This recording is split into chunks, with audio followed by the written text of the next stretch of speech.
Pride place ముఖ్య ఉద్దేశం ఏంటంటే మీకు ఏదైనా ఇష్యూ ఉంటే ఓన్లీ పోలీస్తో పాటు కాదు, మీ పర్సనల్ లైఫ్లో ఉంటే లేకపోతే మీకు వేరే డిపార్ట్మెంట్తో కూడా ఏదైనా ఇష్యూ ఉంటే మీకు మేము సపోర్ట్ చేయడానికి అక్కడ సిద్ధంగా ఉన్నాము.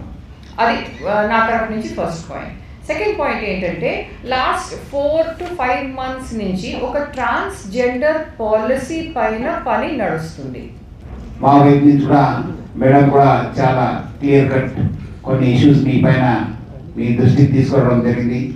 ముఖ్యంగా ఈ యొక్క ట్రాన్స్జెండర్ పాలసీ అనేది చాలా విషయపైన ఆల్రెడీ వాళ్ళు చాలా అధ్యయనం చేయడం జరిగింది.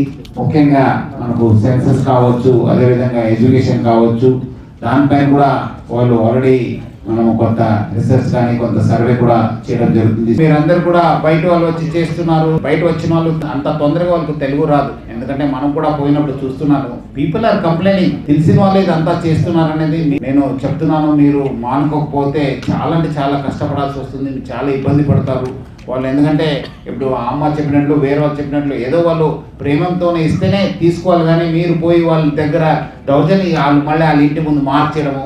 మీరు కూడా కొంతమంది చెప్పినట్లు మీ వైపు ఏమాత్రం జరిగితే మనం డెఫినెట్లీ మీకు ఇబ్బంది అయితే మన పోలీస్ వాళ్ళు కూడా మన ఆఫీసర్స్ కూడా మనము సెన్సిటైజ్ చేస్తాను. మీకు ఎక్కడ అన్యాయం జరిగితే డెఫినెట్లీ నేను మన వాళ్ళకి సపరేట్గా మీటింగ్ ఉన్నట్టు చెప్పి డెఫినెట్లీ మనము యాక్షన్ తీసుకోవాలని చెప్పి మన వాళ్ళకి క్లియర్ కట్ ఇన్స్ట్రక్షన్ ఇవ్వడం జరుగుతుంది. మేజర్గా ట్రాన్స్జెండర్ పోర్టల్లో అంటే మనకు ఐడి కార్డ్ ఇష్యూ చేయడానికి government of India ministry of social justice and empowerment వారు ఇచ్చినటువంటి ట్రాన్స్జెండర్ వెబ్ పోర్టల్లో వీళ్ళందరికీ ఎవరైతే ట్రాన్స్జెండర్గా గుర్తించబడతారో వాళ్ళందరినీ కూడా అందులో రీసెర్చ్ చేసుకోమని చెప్పారు. సో దానివల్ల వాళ్ళకి ID cards government of India నుంచి మన జిల్లా కలెక్టర్ గారి ఆధ్వర్యంలో ఇష్యూ చేయడం జరుగుతుంది.